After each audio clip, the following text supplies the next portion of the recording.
¿Alguna vez han sentido que en su propia casa son un invitado incómodo? Pues esa fue mi vida durante muchos años. Yo me llamo Camila y esta es la historia de cómo terminé echando a mi madrastra y a sus 2 hijos aprovechados de la casa que, sin que ellos lo supieran, siempre me había pertenecido. Cuando lo digo así suena como un cuento de justicia poética, pero créanme, detrás de todo hubo lágrimas, noches de angustia, gritos y una rabia acumulada que casi me rompe por dentro. Para que entiendan cómo llegué hasta ese punto, necesito regresar unos años atrás, cuando yo era una niña que lo único que quería era sentirse querida y protegida. Mi mamá murió cuando yo tenía apenas 9 años, y el golpe fue devastador. Mi papá, que siempre había sido un hombre trabajador y cariñoso, cayó en una depresión tan profunda que parecía un fantasma dentro de su propio cuerpo. Apenas hablaba, apenas comía, y yo me quedaba muchas veces sola en mi cuarto abrazando la almohada, escuchando el eco de una casa que antes rebosaba de risas y ahora parecía una cueva silenciosa. Mis abuelos maternos, que eran lo más parecido a un refugio que yo tenía, decidieron mudarse con nosotros para ayudar. Ellos fueron quienes me levantaron cuando yo sentía que no podía más. Mi abuela cocinaba mi comida favorita y me decía que no importaba cuán oscura fuera la noche, siempre habría un amanecer, mientras mi abuelo me llevaba al parque y me contaba historias de cuando era joven. En medio de tanta tristeza, ellos fueron mi sostén, los que mantuvieron encendido un fuego pequeño dentro de mí. La casa, grande y llena de recuerdos, fue el escenario de todas esas batallas silenciosas contra el dolor. Y aunque yo no lo sabía en ese momento, mis abuelos estaban haciendo mucho más que cuidarme. Estaban asegurándose de que el día de mañana, cuando ellos ya no estuvieran, yo tuviera un lugar seguro donde vivir. La vida empezó a recuperar un poco de color con el tiempo, pero mi papá, en lugar de sanar, buscó refugio en lo que yo considero fue una decisión apresurada, volver a casarse. Conoció a una mujer llamada Verónica en el trabajo, y en cuestión de meses ya estaba entrando a nuestra casa como si fuera la reina del lugar. Verónica no llegó sola, traía consigo a 2 hijos, Andrés y Paola, que tenían mi misma edad, apenas un par de años menos que yo. Desde el principio la dinámica fue rara. Yo traté de ser cordial, porque aunque me costaba aceptar que mi papá hubiera traído a alguien más tan pronto después de la muerte de mi mamá, tampoco quería que mi vida se convirtiera en una guerra. Pero Verónica parecía tener otro plan. Al principio disfrazaba sus comentarios con sonrisas. Camila, ¿por qué no ayudas a limpiar la cocina? Tú eres la que mejor sabe cómo lo hacía tu mamá.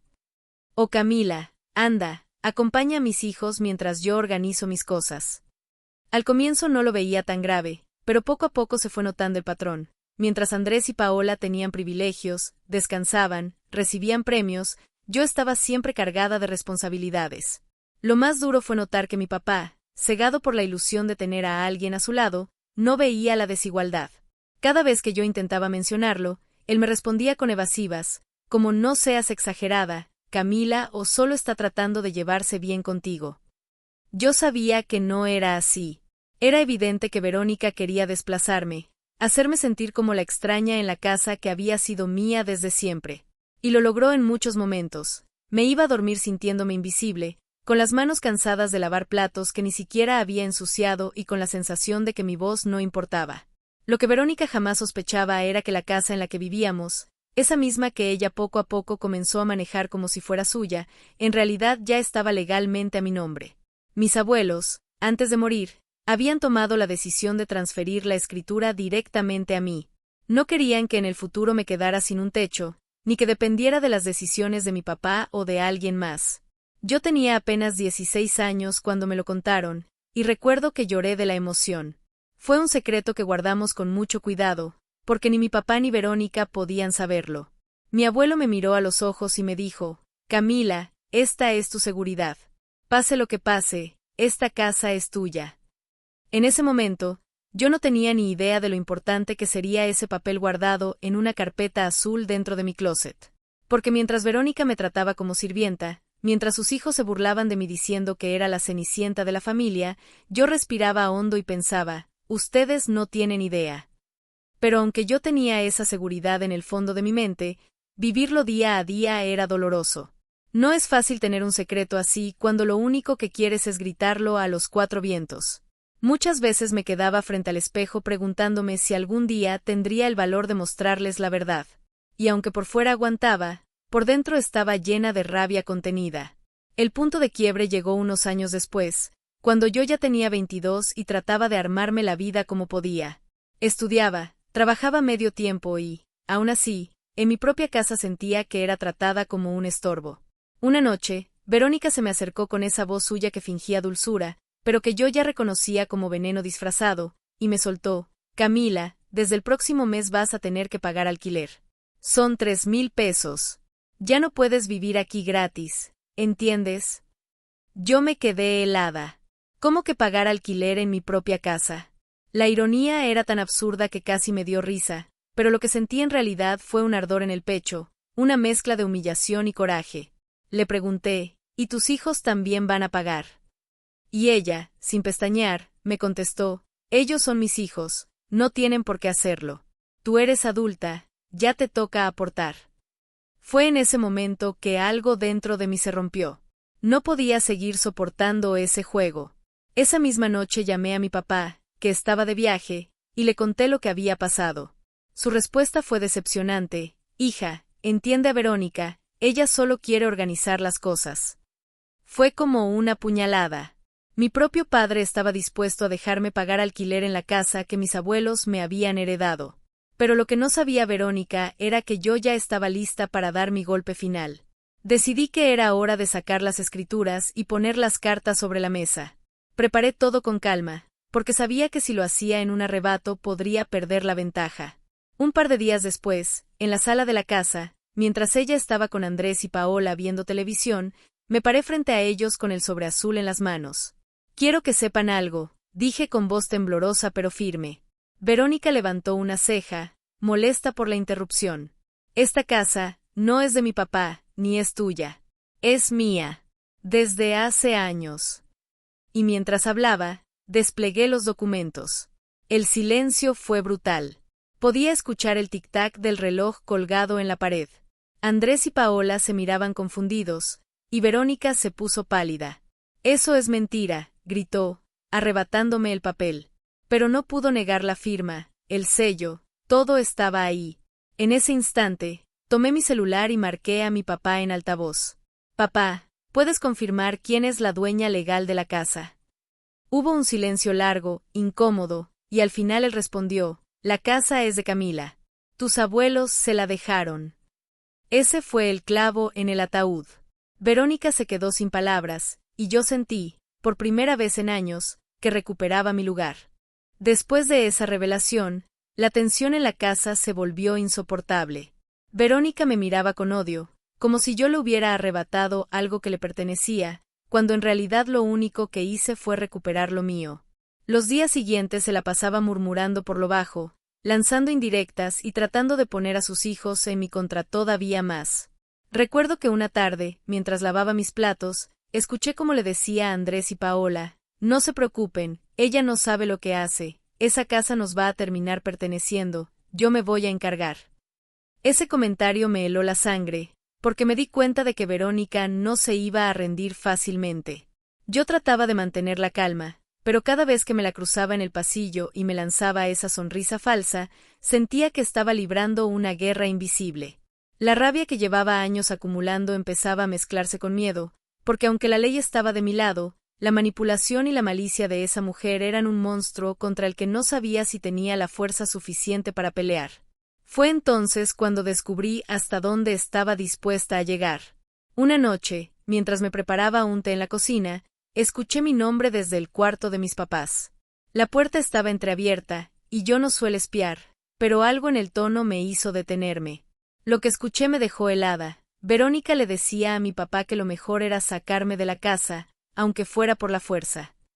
Decía que yo era un estorbo, que solo les complicaba la vida, y que si seguía ahí jamás podrían vivir tranquilos.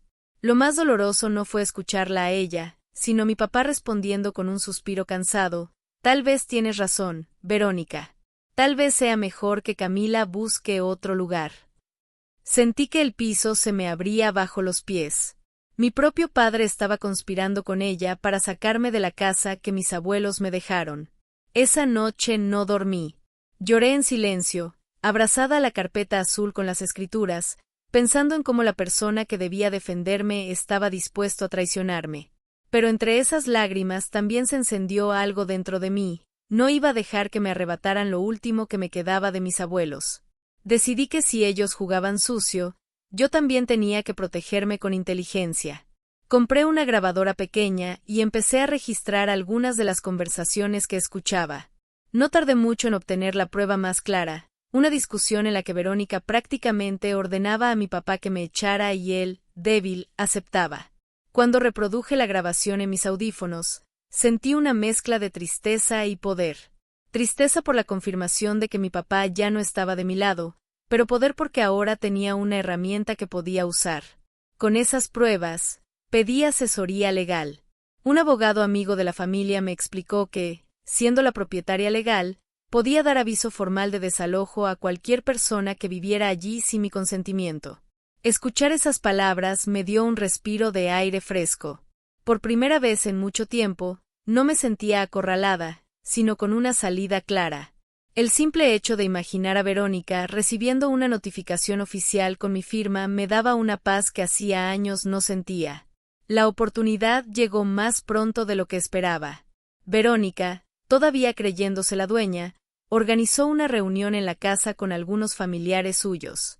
Yo estaba en mi cuarto cuando escuché cómo hablaba de mi casa y de mis reglas. Ese fue el empujón que necesitaba. Bajé con los papeles en la mano y, delante de todos, solté: Verónica, deja de mentir. Esta casa no es tuya, ni de mi papá. Es mía, y ya estoy cansada de tus abusos. El silencio fue sepulcral. Algunos de sus familiares me miraban incrédulos, otros avergonzados. Ella trató de reírse, diciendo que yo estaba inventando cosas, pero cuando mostré los documentos y expliqué que ya había tomado asesoría legal, su máscara se quebró. Intentó ridiculizarme, diciendo que no tenía dinero para mantener una casa yo sola, que seguramente terminaría vendiéndola y arruinando todo. Pero esa vez no me dejé intimidar. Con voz firme le respondí: prefiero venderla y empezar de cero, antes que seguir viviendo contigo bajo el mismo techo. Fue la primera vez que vi verdadero miedo en sus ojos. Los días posteriores fueron un huracán.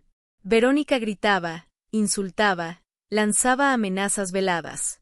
Andrés y Paola me trataban con más desprecio que nunca, como si yo fuera la villana de la historia. Pero ya no era la misma chica que agachaba la cabeza y obedecía, ahora me defendía.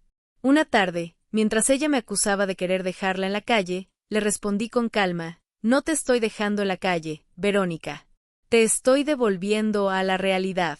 Esta casa no te pertenece.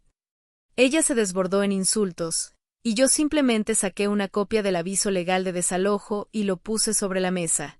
Su cara se desfiguró de rabia. En ese momento, entendí que no había marcha atrás. La guerra había comenzado y yo tenía que resistir hasta el final. Aunque por dentro seguía sintiendo miedo, también había una llama de orgullo encendiéndose. Por primera vez en mucho tiempo, no era yo la que pedía permiso para existir. Era yo quien marcaba las reglas en el lugar que siempre fue mío. El día en que llegó el aviso oficial de desalojo fue como encender una bomba dentro de la casa. El cartero tocó la puerta y entregó los sobres, uno para Verónica y otro para mi papá, porque aunque él era su cómplice, también tenía que recibir la notificación. Yo observaba desde la sala cómo ella abría el sobre, y su cara pasó de curiosidad a furia en cuestión de segundos. ¿Qué es esta ridiculez?, gritó, agitando el papel frente a mi cara. Es legal, Verónica, le respondí con calma, aunque por dentro me temblaban las manos. Tienes 30 días para desalojar la propiedad. Todo está firmado y registrado. Ella se puso roja como un tomate, lanzó el sobre al piso y empezó a gritar insultos. Andrés y Paola la rodearon, como si fueran un pequeño ejército protegiendo a su general, pero esa vez no me achiqué. Me quedé de pie, con el corazón acelerado, pero con la certeza de que la ley estaba conmigo. Esa noche, mientras ellos discutían a gritos en su cuarto, yo me encerré en el mío, lloré un poco y después me dormí con una sensación rara, miedo y libertad al mismo tiempo. Lo que no me esperaba era la reacción de mi papá. A los pocos días me llamó aparte, con un tono cansado, casi derrotado. Camila, ¿de verdad vas a hacer esto? ¿De verdad vas a dejar a Verónica y a sus hijos en la calle? Su mirada me dolió más que cualquier insulto. Papá, no los estoy dejando en la calle. Les estoy pidiendo que respeten mi casa, la casa que tus suegros me dejaron. Yo ya no aguanto más humillaciones. Él bajó la mirada, y por un momento vi al hombre roto que se había quedado viudo tantos años atrás. Parte de mí quería abrazarlo, decirle que todo estaría bien, pero la otra parte estaba cansada de ser siempre la que cedía. Papá, yo te amo, pero necesito que entiendas que no puedo seguir viviendo así. O defiendes lo que es justo, o te vas con ella.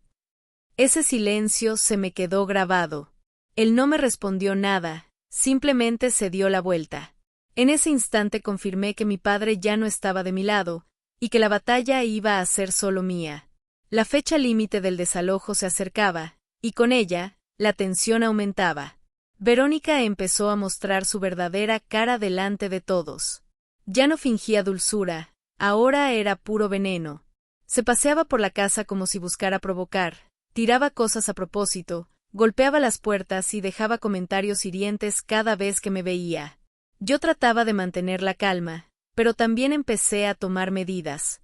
Instalé cámaras de seguridad en varias áreas de la casa, no solo por precaución, sino porque algo en mi intuición me decía que Verónica iba a intentar algo sucio antes de irse. Y no me equivoqué. 2 semanas antes de la mudanza obligada, revisando las grabaciones, descubrí cómo ella abría los armarios de la sala, sacaba reliquias de mis abuelos, un reloj antiguo, unas fotos enmarcadas, unas figuras de porcelana, y las guardaba en bolsas negras como si fueran basura. Al principio pensé que era coincidencia, pero cuando la vi arrastrar una caja hacia su cuarto con el título Recuerdos de mamá escrito en marcador, sentí que la sangre me hervía.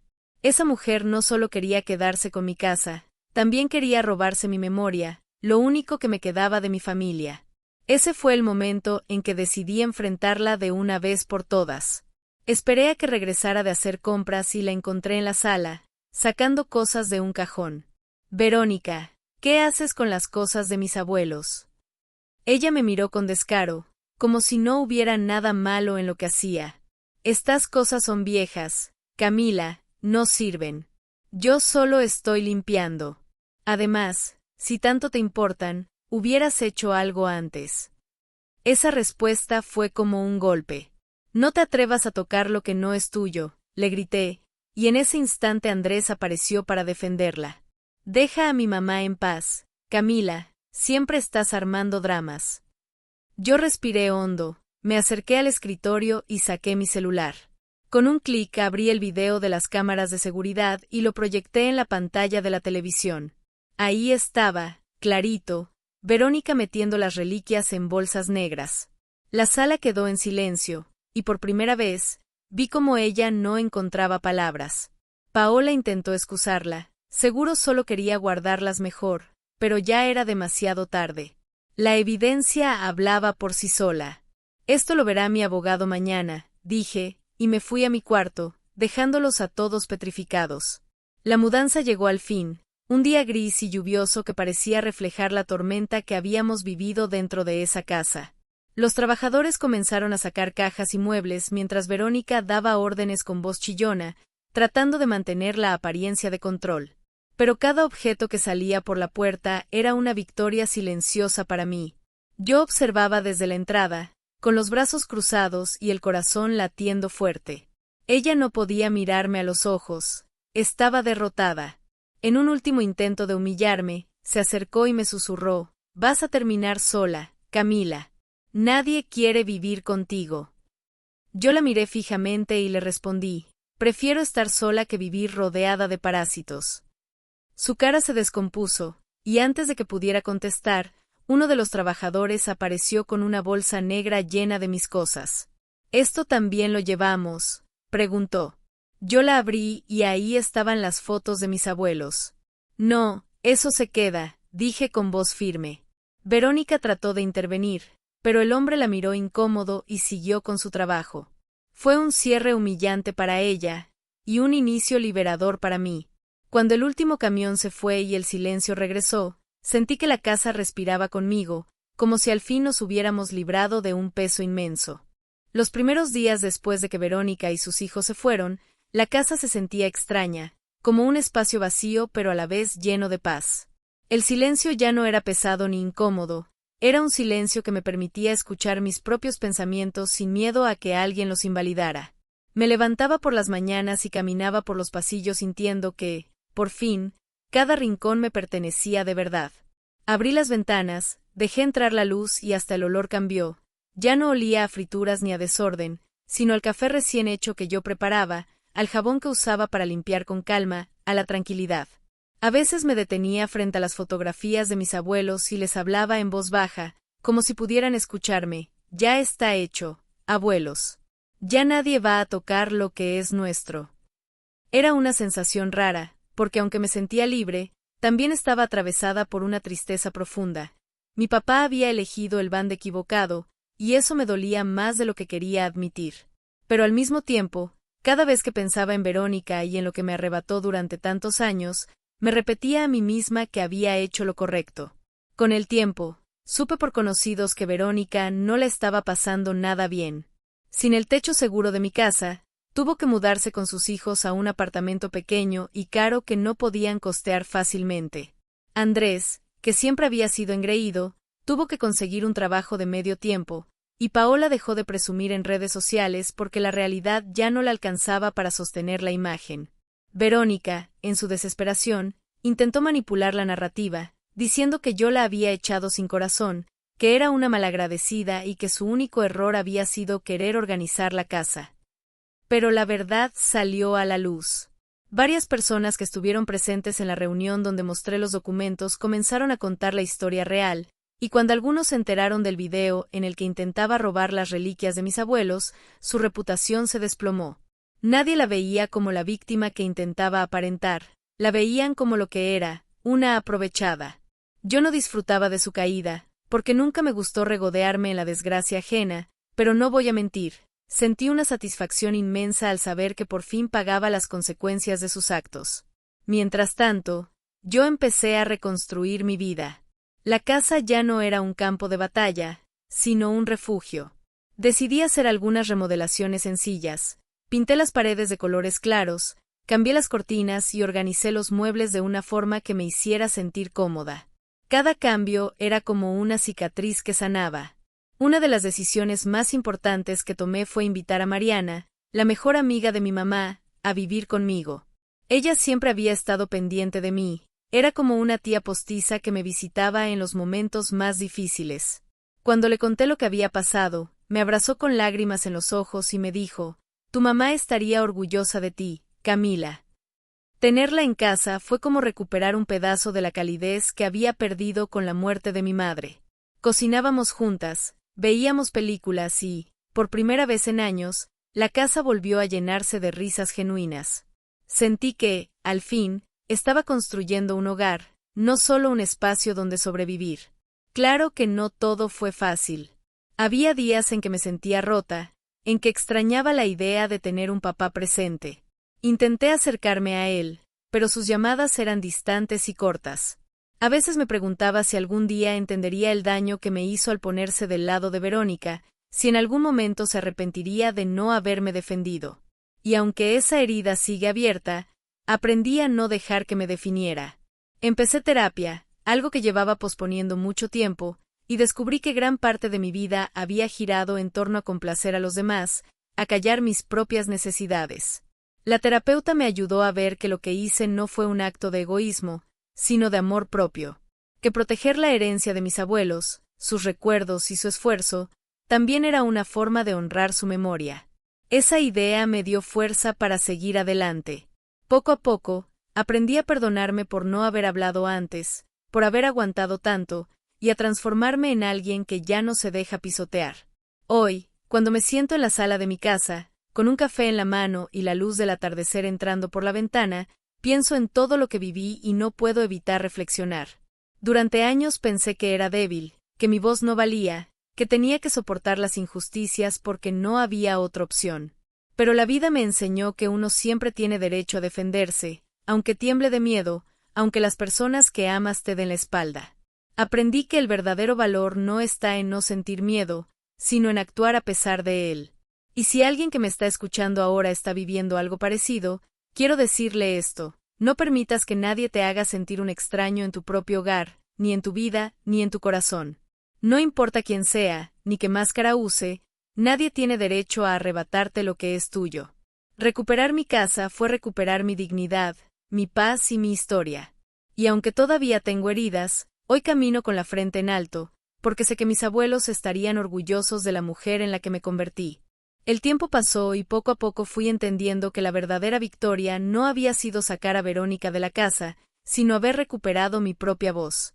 Al principio me costaba creerlo. Todavía despertaba algunas noches con la sensación de que ella iba a entrar a mi cuarto para darme órdenes, como lo hacía antes.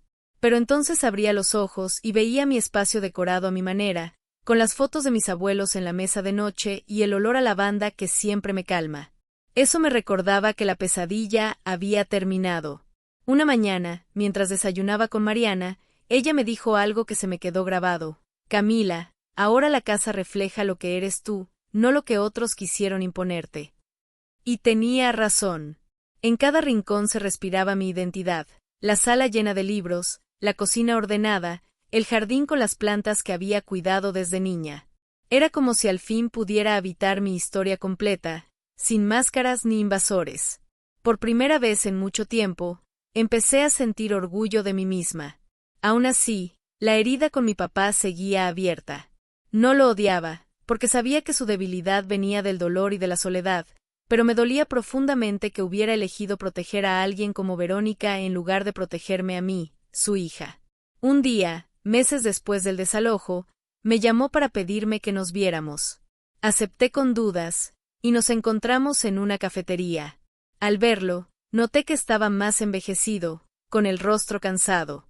Después de unos silencios incómodos, me dijo, Camila, me equivoqué.